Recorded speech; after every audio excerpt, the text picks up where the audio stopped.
Hey guys, happy Monday. It's the Insurance Brothers coming to you live from our remote locations. How you doing, Ryan? I'm doing well. How are you? I'm good, man. The weather's looking crazy right now.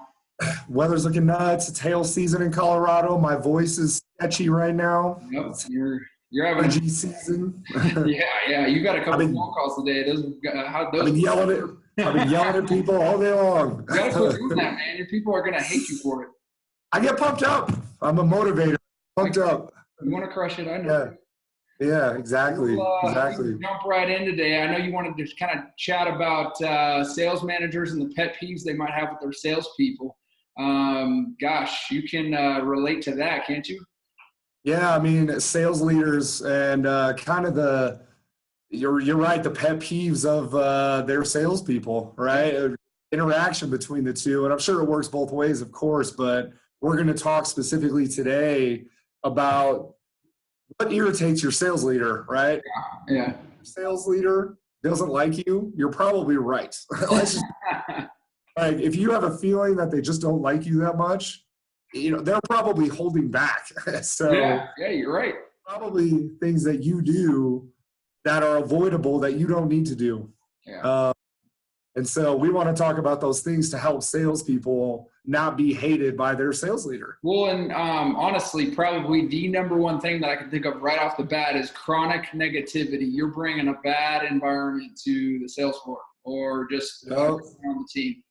Call them cave dwellers, cave dwellers. Yeah, you can imagine that's going to be, no one's going to be very pleased with that. It's going to cause issues for even the guys who are your buddies. Like, no one wants a complainer, a moaner, and all that stuff. So, eliminate it. There's no need for it. Be happy. Like, just go crush it, do your thing. Like, no one's going to benefit from that kind of attitude.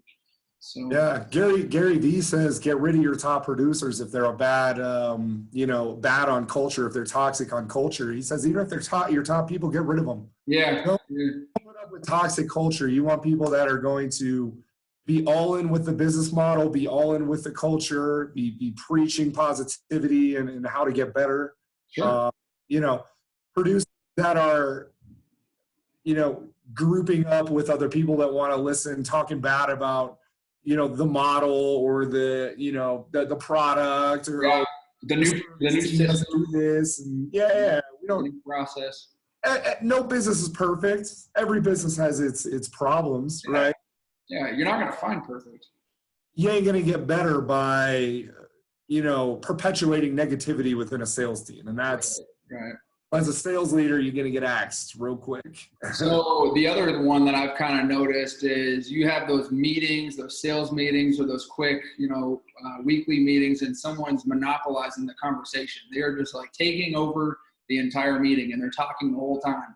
And you're just kind of, can we spread the wealth here? Like, other people have an opinion, not even just the sales leader themselves, but like literally the floor wants to be involved, and you want to get engaged with anybody, everyone. So.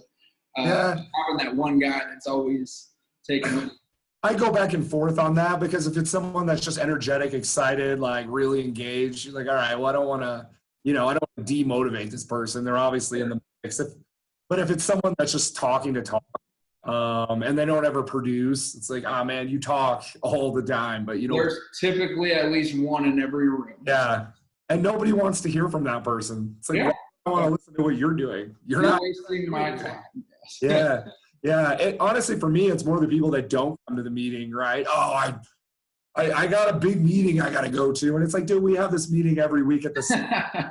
Who knew it was scheduled? Or they come and they're on their phone or they're chit-chatting off to the side. And it's like. And you bring up another really good point that I wanted to talk about is when you bring in a notepad on a pen and paper into these meetings and there's something valuable being spoken about and they're not writing anything down. And it's like, why did you bring a notepad and pen? What is this? Just to look good, just to feel, geared up. I always got my notes on me. I'm an old guy. I love my notes, Yeah.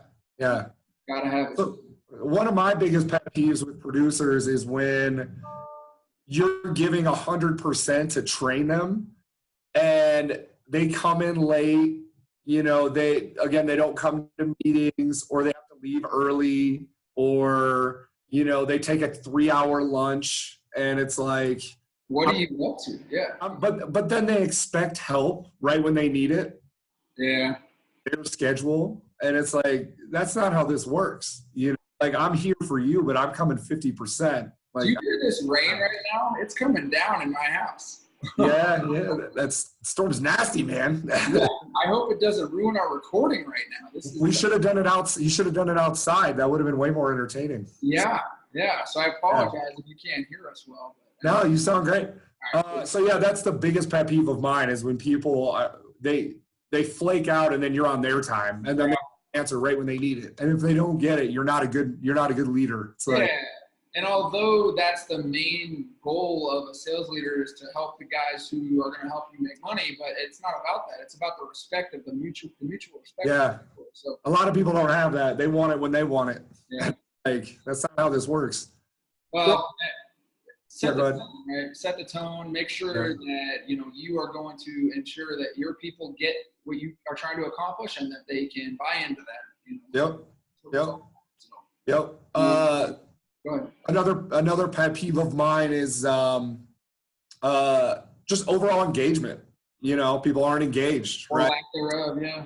They don't respond to your emails.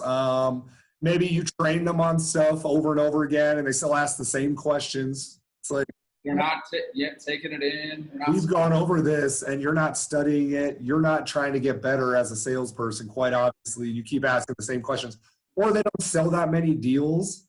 And so they don't have enough experience to like know the system. And so they keep asking the same questions, get retrained. Sell enough. It's like, come on, man. Like 6 months, a year in, it's, that's a big pet peeve of mine. You get it. I mean, what about the guys who come back with the one word or even better, the one letter responses in emails? Those are the worst. Time to make you better, do something of value, recap a meeting, set up a next appointment, whatever it may be, and you give me an okay, nothing. You give me something. I just end it with some respect. I don't care if you're a salesperson and you're just trying to and you're just coming to me third person. I've never talked to you before. I at least give some respect. Like, thanks so much. Good try. Exactly.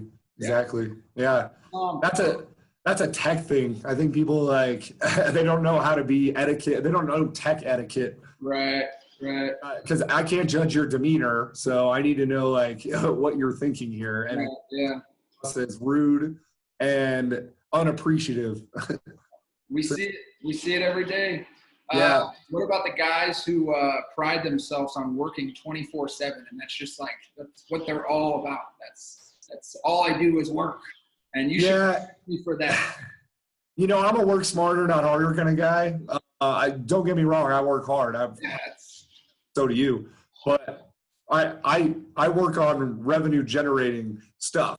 I don't waste my time with operational planning and spreadsheets, and that's just not how I operate. If I'm going to spend 20 minutes on something, I'm going to ditch the process and I'm going to go and hunt. Sure. That's how I am, because I'm a salesperson. Yeah. The more people I meet, the more people I talk to, the more revenue that's coming in the door. And so, I'm definitely with people that I train. I'm a work smarter, not harder. But I have empathy for people that are detail people, and so I can put up with it. Yeah. I just saw a lightning strike, and it glared off my face in the camera. And it's like, this is getting dangerous right now. This is like insurance bros, like extreme version. Breaking news! I have a hailstorm on my house. You're about to have extreme home makeover, IB edition. This is insane. Anyways, I'm going to jump off this call right now, and let's go ahead and end our meeting. Yeah, we'll end it. We got to do this. We got to hear from you guys. Let's hear. We want to know. We want to know. Actually, tag people that are bugging you. Let's talk to those people. Yeah, man. Let's get them on the straight and narrow. I love it. And next week we'll talk about what salespeople hate about their sales leaders. We'll go the other way. I like it a lot. Good stuff. I hope you guys have a successful week. Don't be one of those producers. Your sales leader's going to hate you. Don't do that. the better you get along with your sales leader, the more business you're going to close. It's going to be better for everybody. Absolutely. All right, man. Don't blow away. All right. See you. Bye.